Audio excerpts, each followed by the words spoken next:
Olá, começa agora o programa Insight, gerando novas ideias, uma parceria da Rede São Paulo Saudável e o Comitê de Ética em Pesquisa da Secretaria Municipal de Saúde. Meu nome é Luiz Gracindo e o nosso programa tem como foco a pesquisa e inovação no SUS, sendo uma oportunidade para pesquisadores dar uma devolutiva do resultado de suas investigações para a instituição pesquisada, a Secretaria Municipal de Saúde. Você pode participar do nosso programa mandando sugestões para o e-mail, perguntas para o e-mail canalprofissional@prefeitura.sp.gov.br. Hoje nosso programa tem como tema o cuidado de pessoas dependentes no domicílio. Os serviços de atenção domiciliar hoje já são a realidade para a maior parte da rede, para muitos pacientes do município. Mas mesmo esses pacientes cuidados pela assistência domiciliária da Secretaria Municipal de Saúde necessitam de apoio dos cuidadores familiares, que estão o tempo todo com esse idoso, ajudando ele a comer, ajudando ele a vestir-se, movimentar-se de um lugar para o outro. E esse cuidador? Com que recursos ele conta? Com quem ele pode contar? Quem ajuda ele?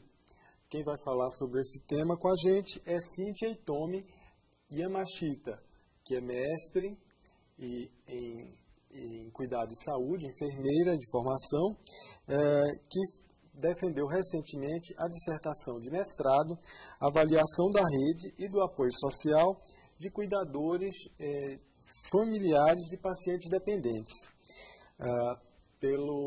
para o título de mestre em ciências pela Faculdade de Enfermagem da USP.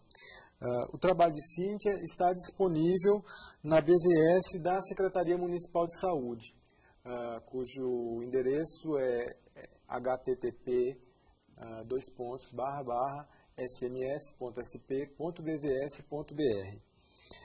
Como vai, Cíntia? Tudo bem? Cíntia, conta para o trabalhador que ainda não conhece o serviço de assistência domiciliária.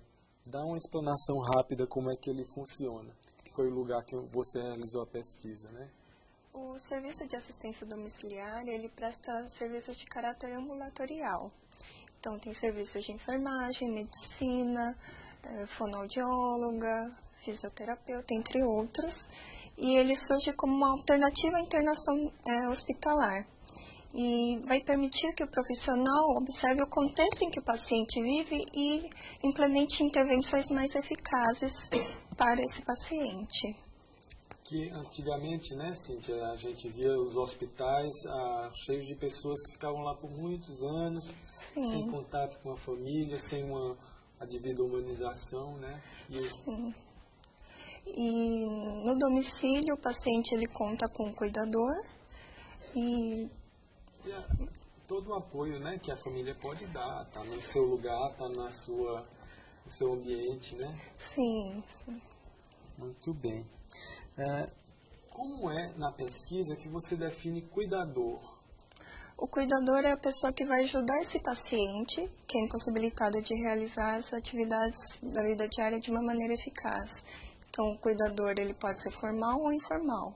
O formal, no caso, seria os profissionais, o informal seria um membro da família, algum amigo. O profissional é aquele cara que é contratado. Sim, sim. Tem uma grana para fazer esse serviço. Não foi o tema da tua pesquisa. No caso do meu estudo, foram só cuidadores familiares, o informal, que não recebia remuneração pelo cuidado. Uhum. E quando tinha mais que um cuidador, você escolhia um para ser o... No meu estudo, foram só os cuidadores principais, o cuidador principal daquele paciente. Naquelas famílias em que foi impossível identificar o cuidador principal, elas foram excluídas. Tá certo. Tá ok. Cíntia, você falou aí uma palavrinha-chave, que é atividades da vida diária. Fala um pouco para a gente que não conhece, né? Que não é da área de enfermagem. Quais são essas atividades?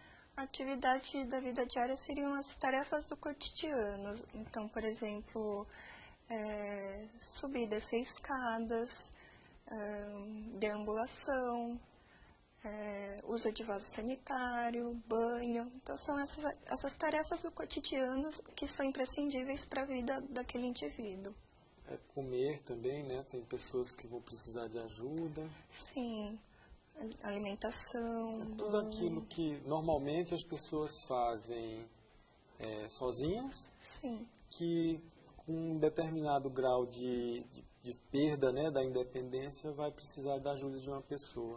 sim. No caso do paciente dependente, ele é incapaz de realizar qualquer uma dessas atividades sozinho. Então, ele vai precisar da ajuda de alguém para realizar essas atividades.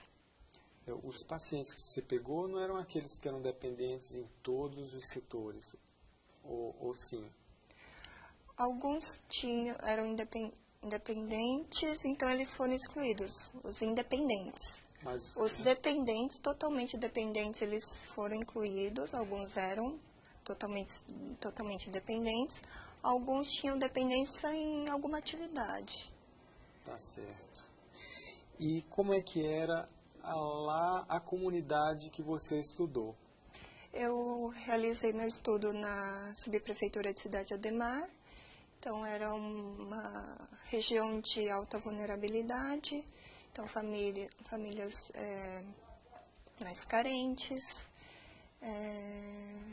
Baixa renda? sim, baixa renda. Situações de favela, de Sim, coabs? sim, eram mais favelas, Certo. sim. Baixa renda, que o familiar era o principal cuidador, que necessitava do auxílio desse serviço para materiais, por exemplo, fraldas, que muitos pacientes precisavam bastante, curativos. Então, o serviço de assistência domiciliar era... Acionado nesse sentido. Sim, era importante para essas famílias, para a manutenção do cuidado desse paciente. Muito bem, legal que está funcionando, né, lá na região de Cidade Ademar. Quantas pesquisas quantas famílias foram pesquisadas? No meu estudo participaram 110 famílias. Uhum. Então, foram 110 cuidadores entrevistados. Então, estamos entrando já na metodologia, que foram entrevistas, como é que foi o desenho do teu estudo? Sim, foram 110 cuidadores entrevistados. Eu utilizei alguns instrumentos para avaliar a rede, o apoio social, utilizei o índice de Bartel para avaliar o grau de dependência desse paciente. Então, através do índice de Bartel, nós podemos avaliar se o paciente ele seria incluído na pesquisa ou não. Então, no meu estudo, foram só aqueles pacientes dependentes. Tá certo. Isso é uma escala, o índice de Bartel é uma escala que...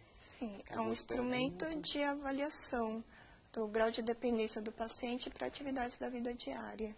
Tá certo. Além desse instrumento, quais foram os outros instrumentos?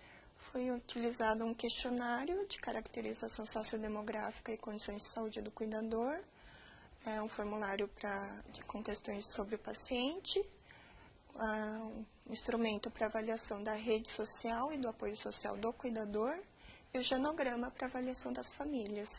Fala um pouco desses instrumentos para avaliar a rede social. A rede social ele é composta por 5 questões. Então, as 2 primeiras seriam o número de pessoas, no caso, amigos e familiares. Que ajudam o cuidador nessa tarefa de prestar o cuidado? Não, seria o número de pessoas com quem o cuidador ele se sente à vontade, pode falar sobre quase tudo. E as 3 outras questões seriam relacionadas a atividades extradomiciliares. Tipo? Por exemplo, atividades esportivas, artísticas, participação na comunidade, organização não governamental. Então, todas essas atividades extradomiciliares. Então, ela não é focada no cuidado. Certo. Então, é o número de pessoas com quem o indivíduo sente à vontade. Pode falar sobre quase tudo. E o genograma? O que é o genograma, para quem não conhece? O genograma é um esquema gráfico, então é como se fosse uma árvore genealógica do indivíduo. Então, é uma representação gráfica da família. Então, o genograma possibilita avaliar a estrutura familiar, a dinâmica familiar, então, doenças prevalentes naquela família, Certo. como os indivíduos se relacionam, a relação da família com a comunidade. Então, toda essa representação que o indivíduo tem da família. Muito bem, Cíntia. O que é a rede social? Como é que se define isso? A rede social ele tem um aspecto quantitativo. Então, seria o número de pessoas com quem o indivíduo se relaciona, com quem ele tem algum tipo de vínculo. E o apoio social tem um aspecto qualitativo. Então, é um aspecto qualitativo da rede social. Então, o quanto o indivíduo está satisfeito com as suas relações, os vínculos. E o apoio social, ele pode ser dividido em 5 dimensões.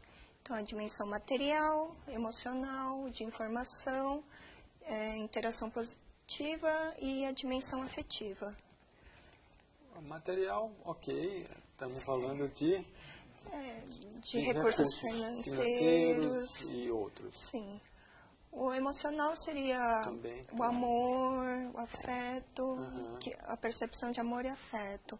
A interação positiva é a possibilidade de contar com alguém para sair, se divertir. A dimensão de informação seria as orientações, conselhos, as informações que o indivíduo recebe. E a dimensão afetiva seria a demonstração física de amor e afeto. Como é que é o último? A dimensão afetiva. A dimensão afetiva, que é a demonstração física. Sim. Que você pode ter muito carinho pela pessoa, mas não está disponível para sair com ela, para passear, etc. Sim. Assim como você pode gostar muito da pessoa, mas não expressa necessariamente esse sentimento para ela. Por exemplo, um abraço que o indivíduo recebe seria uma demonstração de afeto. Certo, entendi. E todos esses aspectos são avaliados com esse instrumento. Isso, de apoio social. Apoio então, social. A percepção de apoio social que o indivíduo recebe em determinadas situações. Qual foi o tipo de pessoa dependente que você mais encontrou na tua pesquisa? Predominaram os idosos, então, com idade média de 67 anos, e totalmente dependentes para atividades de vida diária. Certo. O principal problema de saúde eram doenças do aparelho circulatório, por exemplo, a hipertensão arterial. Mas não a hipertensão causando dependência? Não, seria uma doença principal e comorbidades que o paciente tem. Tipo derrames? Sim, AVC. Insuficiência cardíacas? Sim, principalmente AVC, que causam a dependência. Então, o indivíduo acamado, que precisa de uma pessoa que o auxilie a realizar todas as atividades. Que o auxilie a se alimentar, que o auxilie no banho, nas eliminações. O AVC é uma condição que deixa a pessoa bastante dependente, né? Sim. E do dia para a noite, que é o mais chocante, né? Sim. É uma pessoa que era dependente até que tem um AVC e se torna dependente, né? Muito bem. Bom, para você que começou a assistir agora, meu nome é Luiz Gracindo e esse é o programa Insight, Gerando Novas Ideias. Uma parceria do Comitê de Ética em Pesquisa e a Rede São Paulo Saudável. Hoje estamos recebendo a enfermeira Cíntia Itomi Yamashita, mestre em Cuidado em Saúde pela Universidade de São Paulo, pela Escola de Enfermagem, que defendeu recentemente a dissertação A Avaliação da Rede e Apoio Social dos Cuidadores Familiares de Pacientes Dependentes. Cíntia, e você encontrou, então, nesse contexto, né, que a gente introduziu aqui, alguns cuidadores familiares de pessoas enfermas. Como é que eles chegam nessa situação? São escolhidos? Sobra para alguém? Como é que funcionou isso na tua pesquisa?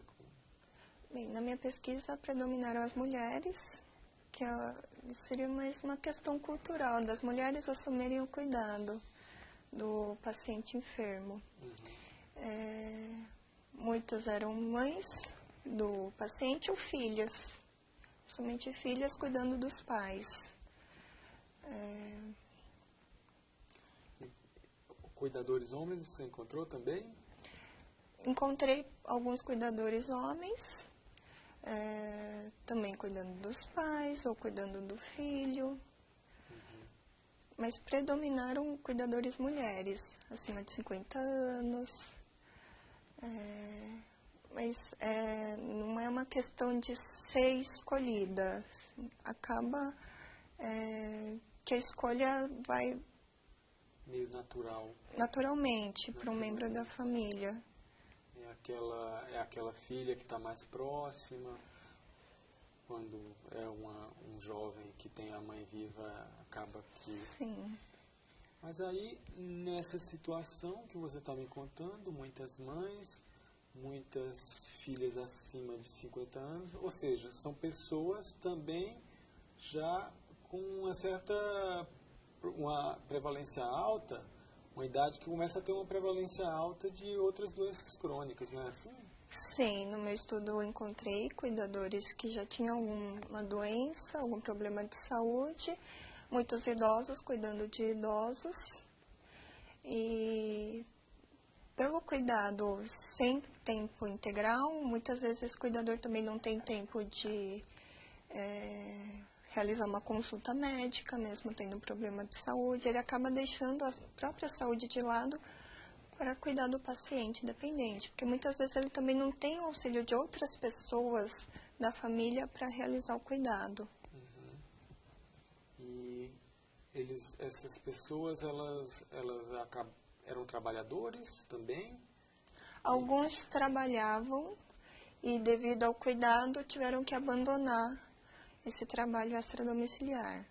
Alguns cuidadores realizavam cuidado, mas também realizavam algum trabalho extradomiciliar para complementar a renda também. Que é uma situação, né? Porque tem o paciente enfermo que a renda às vezes é uma aposentadoria, uma coisa assim pequena, e o cuidador também tem que sair do trabalho para poder realizar esse cuidado. É uma questão social grave, né, Cíntia? Sim, ele causa um impacto financeiro na família, além de outros fatores. E aí você perguntou para esses cuidadores qual era a percepção de apoio social que eles tinham. Qual foi a resposta deles? A percepção foi principalmente alta em todas as dimensões, principalmente na dimensão afetiva. Então, principalmente na questão do afeto, eles tinham uma alta percepção de apoio social. Então, não encontrei muito essa questão da baixa percepção, foi mais alta em todas as dimensões. Ainda são pessoas positivas. Você chegou a comparar isso com outras realidades, outros países que usaram esses mesmos instrumentos, não? Sim, eu li alguns artigos que falavam sobre a questão da baixa escolaridade, que influencia na percepção de apoio social. Então, cuidadores com baixa escolaridade tinham maior percepção de apoio, que foi o que eu encontrei no meu estudo. Então, indivíduos com alta escolaridade normalmente têm uma percepção maior do quanto essa atividade, o cuidado, vai restringir a vida delas. Vai restringir o contato com as outras pessoas, vai restringir a possibilidade de sair. Então, o cuidador com alta escolaridade tem maior percepção. Tem uma vida mais autônoma, né? Enquanto a pessoa de baixa escolaridade já não tem essa percepção tão alta, é assim? Sim. Sim, ele tem uma tem essa percepção do quanto a atividade do cuidado vai restringir a vida dele. Muito interessante isso, né, Cíntia? E eles apresentavam sofrimento, relatavam sofrimento, doença mental, depressão, coisa assim? Alguns cuidadores relatavam fazer uso de medicamentos para depressão, muitos relataram sobrecarga, mas também vi muito a questão da satisfação em realizar o cuidado, do quanto aquilo fazia bem para o cuidador, cuidado familiar. Então, muitas vezes não é só uma obrigação, ele se sente bem fazendo aquilo. Ah, certo. Não é somente uma sobrecarga, mas é algo que também dá um sentido na vida, dá uma Sim, realização. Ele se sente bem fazendo aquilo. Ah, muito interessante, Cíntia. Que tipo, como se apresentava essa rede social? A rede social era composta principalmente pelos familiares. Então, em média, ele confiava em 2 pessoas da família, então normalmente eram os pais ou o marido. A questão dos amigos, eles não relatavam tanto o número de amigos com quem eles podiam contar, e as atividades extradomiciliares, que a grande maioria não tinha possibilidade de realizar. Eram pouquíssimos as pessoas que conseguiam realizar uma atividade fora do domicílio. Mas elas falavam que era mais porque elas não tinham tempo para realizar esse tipo de atividade, ou se a comunidade também, a gente, né, tem a realidade aqui da periferia de São Paulo, tem poucas ofertas Sim. de atividades. Elas chegou a conseguir diferenciar isso? Sim, tem essas 2 questões, mas no meu estudo principalmente pela falta de tempo, pela impossibilidade de contar com outras pessoas que o auxiliem para ficar aquele tempo com o paciente. Então, o indivíduo não tinha essa possibilidade de sair e realizar uma atividade fora do domicílio. Ah, então. Até que existe, né, algumas atividades. As UBS da região devem fazer grupos, e atividades. Sim. Que justamente essa pessoa que é cuidadora de outra tem menos possibilidade porque tem menos tempo livre. Sim, às vezes a comunidade até possui alguma atividade, mas o cuidador também não tem conhecimento de que existe. Puxa vida, Cíntia. Então aí uma questão aí importante para o pessoal das unidades básicas, né, tá prestando atenção. Que tipo de apoio social pode ser dado a essas pessoas? Bem, o apoio social ele tem essas 5 dimensões. No caso do cuidador, ele relatava principalmente a questão material, então a falta de material que ele precisa para um curativo, fraldas. Uhum. Então, eles relatavam bastante essa questão material, mas também a questão de ter alguém para conversar com ele, que dê apoio a ele. Então, é esse tipo de apoio que os cuidadores relatavam bastante, de ter alguém com quem conversar, de ter algum conselho. Então, essas foram as principais questões que os cuidadores relatavam. Então, a gente está chegando tá aqui, interessante a tua pesquisa, Cíntia, porque ela levanta necessidades de saúde, né? Sim. São pessoas que você encontrou que elas têm uma baixa demanda por serviços de saúde, porque ela não tem tempo, né? É um trabalho não remunerado, Sim. que ocupa bastante o tempo dessa pessoa, né? E dificulta que ela mesma demande cuidado para as unidades, né? Sim, porque o cuidado principalmente é voltado ao paciente. Então, a saúde do cuidador é deixada de lado em muitos casos. Uhum.